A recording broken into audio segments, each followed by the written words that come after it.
It's been 2 years since I did my review of the Wienerville Hanukkah special, which was a less remembered Nickelodeon show from the 90s, celebrating a holiday that the mainstream who aren't Jewish are familiar with. But there's another holiday that's even more obscure than Hanukkah, a holiday that's been around a lot shorter than Hanukkah and Christmas, but one that a dedicated group of people hold fondly of. Kwanzaa. Started on December 26, 1966 by activist and scholar Maulana Karenga. Kwanzaa is the 7-day celebration honoring the African heritage and culture, with each day commemorating a principle to remember and uphold. Day 1, UMOJA, unity, to maintain a unity for family, race, and community. Day 2, KUJICHAGULIA, self-determination, to define a name for ourselves and others. Day 3, UJIMA, collective work and responsibility, to build and maintain a community together.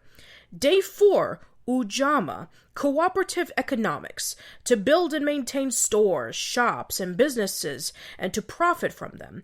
Day 5, NIA, purpose, to make the collective vocation the building of the community to restore the people to traditional greatness. Day 6, KUUMBA, creativity, to do what you can by leaving the community better than what you inherited. And finally, Day 7, IMANI, faith, to believe in the hearts of the people, the righteousness, and victory of struggle. Just like with Hanukkah, there aren't a lot of specials dedicated to Kwanzaa. As of the making of this video, there isn't even a theatrical movie based on Kwanzaa. But then again, we've only had one movie dedicated to Hanukkah, and maybe that's for the best. There have been a few segments of Kwanzaa featured on Sesame Street. There was a late 90s TV movie called Harembi. There was an episode of I Hate Chris that featured Kwanzaa, and even the brain from Arthur celebrates Kwanzaa. But there are two specials that people bring up when discussing the small library of Kwanzaa specials: the Rugrats Kwanzaa special, and the Proud Family Kwanzaa special. I did a video on the Proud Family back in February about Black History Month, and stated about how impressed I was that that show was able to tackle a subject in a slightly realistic and serious manner. Sure, there were a few flaws on that episode, such as the dated pop culture references, but I recommended people to check it out. I was surprised that the video didn't do very well, receiving less than 3,000 views. Compare that to my review of A Kid Called Mayonnaise, a pretty obscure Amazon Prime pilot created by one of the creators of cult classic Nickelodeon show Pete and Pete, garnered double the views. Anyway, I wanted to do this for a very long time, so I'm glad that I'm finally doing another video on the Proud Family. However, that got me thinking of the Rugrats Kwanzaa special, and knowing that I had to compare the two. Both episodes aired the same year in 2001, with Rugrats airing in April, and the Proud Family airing in December. That sounds strange, yeah, but we'll get to that later. Both focus on an African-American family, both learn about Kwanzaa from one-off characters that appeared only in that episode. You can't talk about one without the others, and so in honor of the holidays, I'm giving you 2 reviews for the price of 1. I did a review on the Rugrats Kwanzaa special on my blog 5 years ago in 2012, saying that it was forgettable and nowhere near as charming compared to their Christmas specials, the Passover special, and the Hanukkah special. I had praised the Proud Family's Kwanzaa special for being more faithful to the holiday. But if I'm going to be honest, when I wrote that original review, I hadn't seen the Proud Family Kwanzaa special since it first aired, and I was relying on my memory alone. That was a mistake, and I no longer follow this practice. I've watched both of these episodes twice, and jotted down notes on how well they represent Kwanzaa, and how well do they stand on their own. With that said, let's see which episode holds strong.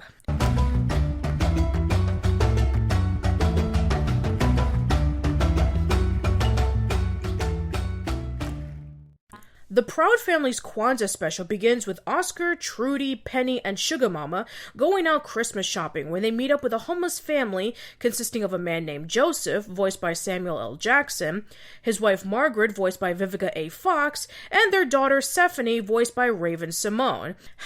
Once again pointing out the fact that both Raven-Symoné and Kyla Pratt were both in the Dr. Dolittle movies, and a few years later Raven-Symoné will be on That's So Raven. Oscar acts like his usual jerk jerky self, refusing to give them any money, with Trudy pestering him to do so.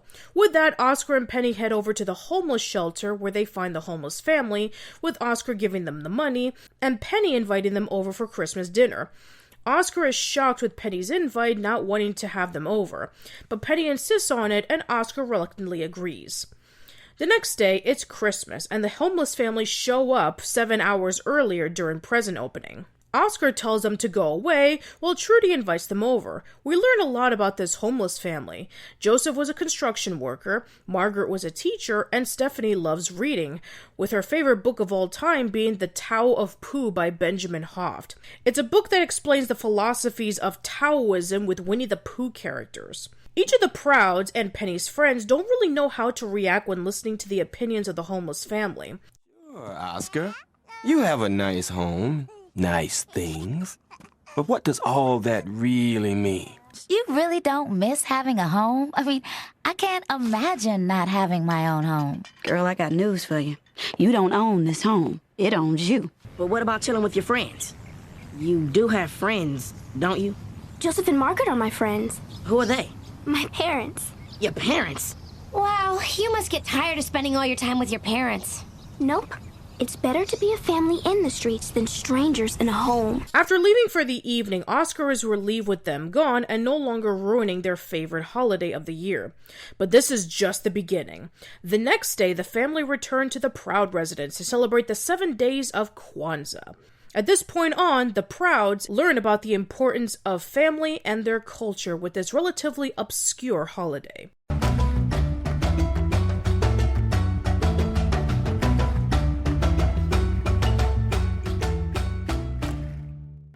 The Rugrats Kwanzaa special is much different than the Proud Family special. However, it does involve with someone visiting a family who doesn't know anything about Kwanzaa.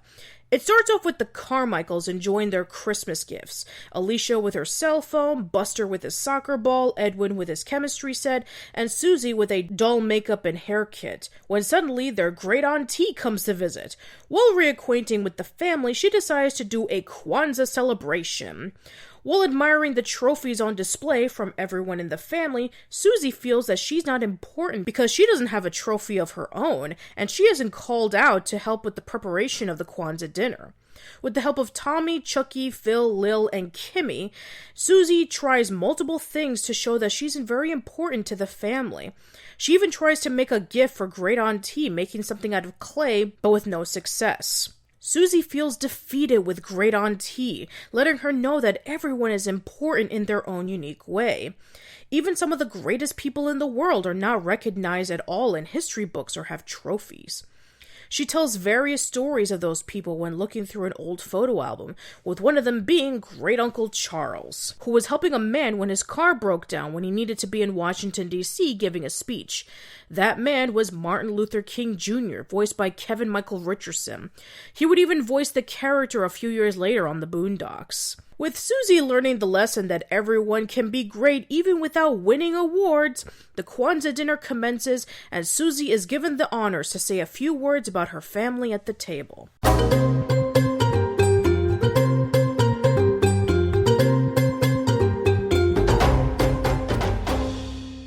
The best thing about the Proud Family's Kwanzaa special is that it focuses a lot more on Kwanzaa compared to the Rugrats special. It gives time for the family to celebrate all 7 days of the holiday, while explaining briefly on what the days represent. As each day progresses, the Prouds take the holiday very seriously, and do all the tasks such as giving money to charity, helping family members with needs, praying, and saying positive things about an individual family member. You really feel like you're experiencing Kwanzaa firsthand, which is indeed a rarity in media. I admit that I would have loved to have seen more development of Kwanzaa throughout this entire episode, as opposed to the second half. But at least they were able to celebrate all 7 days, as opposed to the Rugrats special where they celebrated only 1 day. In one of the last scenes of the episode, you really feel that the Prouds understood what Kwanzaa was all about. They taught us how to celebrate our family and our heritage, and how to share it with others. But most important of all, they made me realize how lucky we are to have each other. I think you're right. I love you guys. That's one of my favorite moments of the special, as you really feel that they learned a valuable lesson thanks to the homeless family.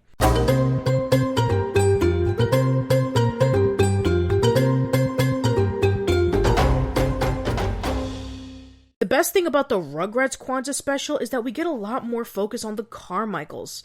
I love seeing the dynamics of the kids and the adults, especially Great Aunt T. Great Aunt T was a fantastic addition to the family. She's kind, hilarious, has a great upbeat personality, and is incredibly generous. I really wish that she came back in subsequent episodes of Rugrats. I also like the subplot of Susie trying to feel important. We get a different perspective of Susie that we really hadn't seen before, since for the most part, she's the foil to Angelica's teasing and schemes against the babies. She's going through this struggle because she's the youngest in the family, and she feels like she hasn't done anything worthwhile that the family can be proud of. Unfortunately, this doesn't make these Kwanzaa specials perfect.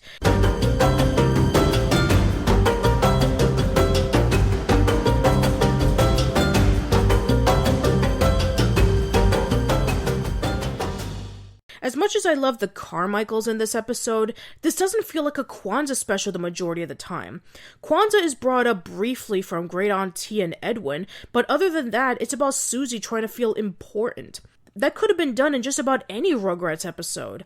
It's a bit of a letdown that Kwanzaa is very downplayed when previous holiday specials, such as the Passover and Hanukkah special, were so much more superior in bringing in the perfect balance between a good standalone story and teaching the holiday to those who don't celebrate it. But I suppose it makes a lot of sense on why these two episodes told the holidays more accurately, since a lot of the writers, producers, and actors of Klasky Csupo were Jewish, and knew full well on Passover and Hanukkah.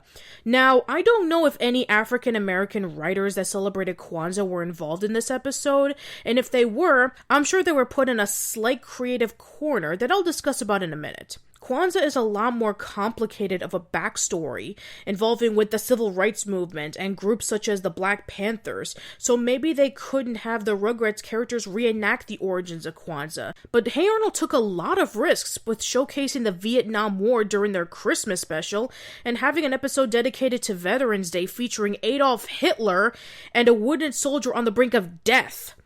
I don't know, but I feel like they could have emphasized Kwanzaa a whole lot more, whether it being celebrating the full 7 days or showcasing more of the principles of Kwanzaa. Or maybe, in a subtle way, they did.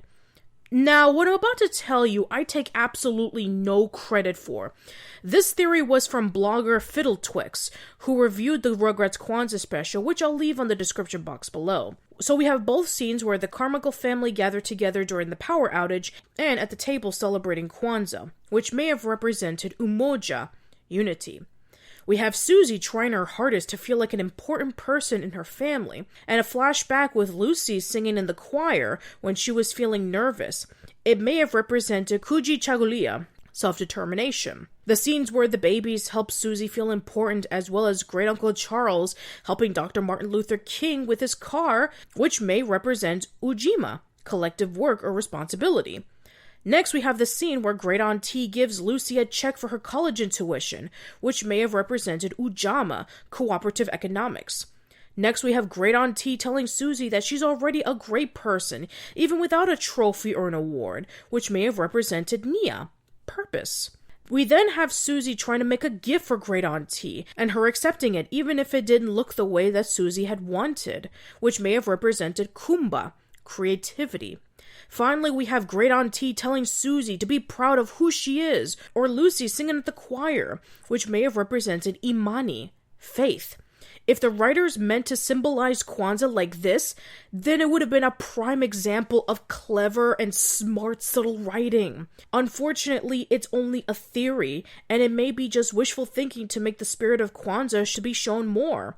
The real reason behind this special was that it was an unofficial pilot for a possible Rugrats spin-off series featuring the Carmichael family. It would have been about the Carmichaels moving from California to Atlanta, Georgia, being closer to their other family members, and the show would have been focusing on the Carmichaels as opposed to the Pickles or the DeVilles. It was supposed to air around 1999, but went through multiple delays, possibly due to working on Rugrats in Paris, until its eventual release on April 2001. However, a little TV movie called Rugrats All Growed Up debuted 3 months later on July 2001 in celebration of the Rugrats' 10th anniversary.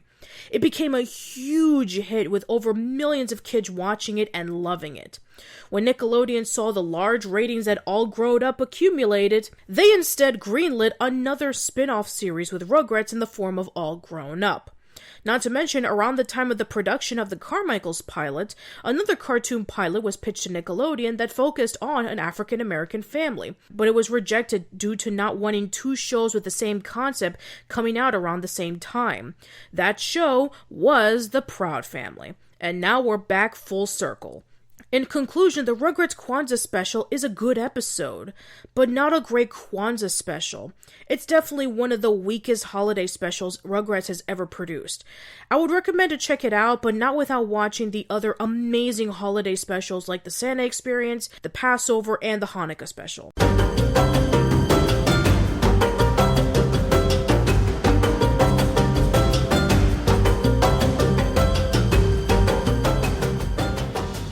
As for the Proud Family's Kwanzaa special, I still give credit for the second act, attempting to showcase Kwanzaa to a mainstream audience who may not know about it.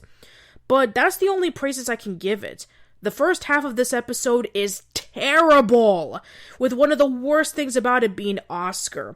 Oscar acts like a complete jerk when refusing to give to the homeless family any money, attaching a fishing hook to $1 and placing it in cups of charities and homeless people only to reel it back into his hands, not buying a Christmas present for his own wife after giving him what looked like an expensive watch, and giving her fruitcake that the homeless people brought, trying to outsmart Joseph when he was helping him and Bobby put BB and CC's playground together, bad-mouthing him when he made a suggestion to spend more time with his kids.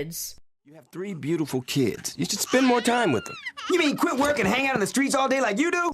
Oscar, that's not what he meant, and you know it. Not to mention telling them that they ruined Christmas when being told about what they do to turkeys before slaughtering them, telling them to go away after the festivities end, and not taking the first day of Kwanzaa seriously while sitting on the couch watching a sports event.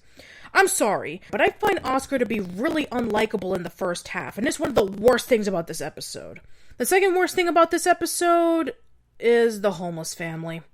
At first, they seem to be really nice and humble, who seem to be grateful that the Prouds were inviting them over for Christmas dinner when they had no place to go. But then they start acting slightly pretentious.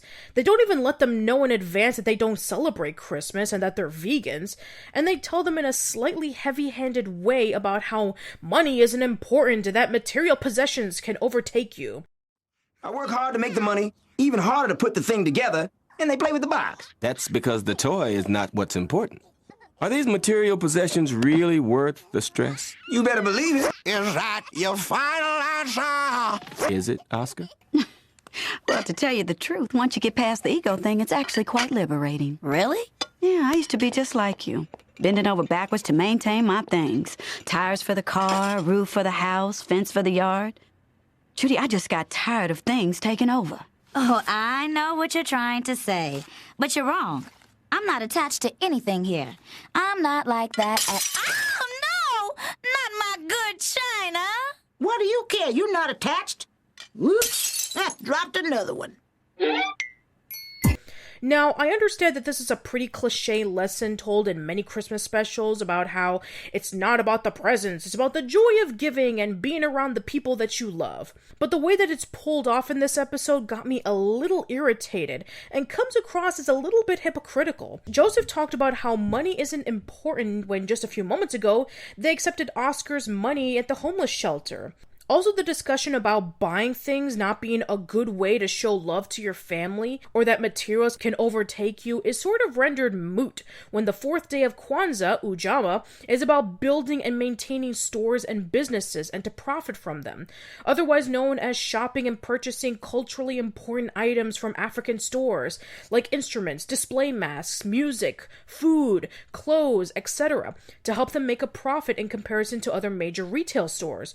We even saw in a scene in this episode of them giving gifts away to the Proud family, such as masks and clothes. I suppose this was to teach a lesson to the Proud family that featured earlier in the episode when the only thing Penny wanted was a cell phone, and the scene where the family was surrounded at the Christmas tree only wanted to see what gifts they got, but I felt that it could have been done in an either more subtle way or showcasing more on the greed of the Proud family by purchasing more items when they did their Christmas shopping in the beginning of the episode. Or maybe the homeless family would have showed up earlier before the Prouds opened their gifts and seen firsthand that was the first thing that they did on Christmas morning. I don't know, but the heavy-handed messages that Joseph and Margaret said to Oscar and Trudy were not done well. As for Stephanie, she was the least annoying, but when Penny introduced her to Sticky, Dejanay, and Zoe, it becomes incredibly painful. Ooh, those jeans are Bombay. Are they Guess? Or guess what? Dejanay! I don't know. I'm not really into the whole designer clothes thing. You go to school around here? I'm homeschooled. How can you be homeschooled without a... Ooh. Joseph says it's what a person has inside that counts. Yeah, inside your pockets. That was funny, wasn't it, y'all? Well, money is useful, but it's not everything. Penny, why don't you lose Beloved so we can have some real fun? I can't do that, Dejanay. I told our parents I'd hang out with her. Well, we'll catch you later, when she's not around. What could have made this scene slightly better is if we saw them again maybe during the Kwanzaa celebration, and them learning an important lesson about being kind towards a person who lives a completely different lifestyle than what they're accustomed to. We saw that in Oscar during the later days of Kwanzaa, warming up to the homeless family, and even wearing a daishiki in the last night, but not Sticky, Dejanay, and Zoe. It sort of leaves a somber note in this episode, knowing that their mean and misunderstood reaction to Stephanie never gets resolved. Finally, let's talk about the ending. After the 7th day of Kwanzaa concluded, Joseph, Margaret, and Stephanie say their goodbyes and ride a taxi cab back to the homeless shelter. The next night, they decided to visit the shelter only to find out that they never existed. Well, sort of. Excuse me, did I just hear you say you were looking for a construction worker? Yeah, that's right. Hey, I'm an out-of-work foreman. I've been looking for a job for months now, and my wife is a teacher. She hasn't worked in almost a year. I could really use it. I don't want my daughter to live like this anymore, you know? Stephanie, and you're Joseph and your wife is Margaret. How did you know? It's not important. Here, call this number and speak to Felix. Tell him Oscar Proud referred you. Thank you, Mr. Proud. Don't mention it. When they got back home, they see a large fruit tree growing in the front yard that came from Bobby when he threw the fruitcake away outside. I suppose this is supposed to be a symbolic representation of the fruit of the harvest, but this is dumb. Plus, when you see the homeless family up in the heavens implying that they were the spirits of Kwanzaa, that just leaves a bunch of unanswered questions. Overall, the Proud Family Kwanzaa special is a mixed bag. The first half is mean-spirited and heavy-handed with forced-in lessons, and the ending is a bit dumb and confusing. The best part of this special is when they celebrate Kwanzaa. It teaches the principle of each day in a brief yet simple way that gets people to learn about the holiday they would have no knowledge upon.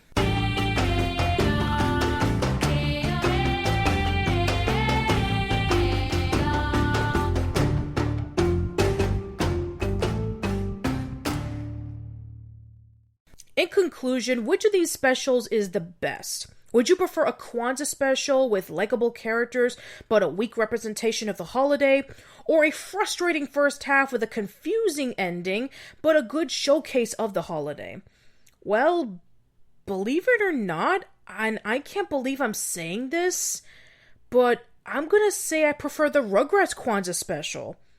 Yeah, I know, I have praised the Proud Family Kwanzaa special for years, and I've said multiple times on how superior it was to the Rugrats special. But I was relying on my memory alone with my statement, and when rewatching it again, for the first time in over 15 years, I was really disappointed to learn that it wasn't as good as I remembered it. I may have not seen every single episode of the Proud Family, but I do know that the characters are much more likable than what the Kwanzaa special presented. Plus, with its messages of consumerism, of money and possessions being really heavy-handed, the homeless family acting slightly pretentious while trying to make a point about the importance of Kwanzaa, and the ending which leaves a lot of unanswered questions, it's not a good episode on its own. But the Kwanzaa segments were great, and I wish that would have been the main focus of the episode.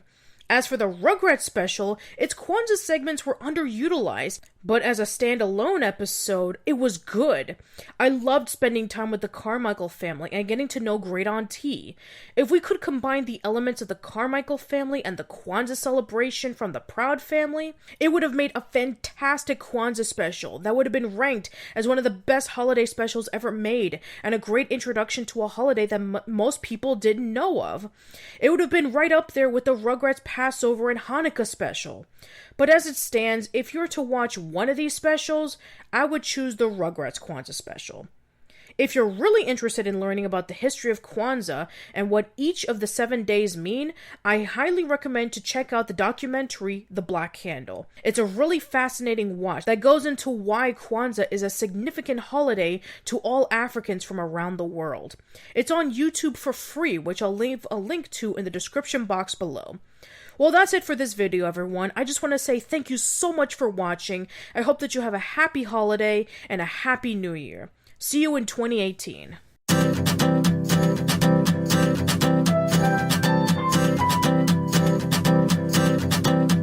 UMOJA means unity. We should strive to keep it in our families and the nation.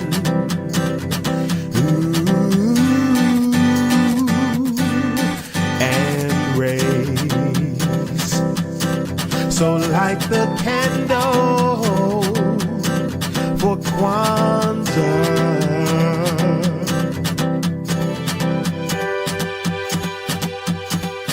And me, KUJICHAGULIA, means define ourselves and who we want to be. 'Cause I gotta be me.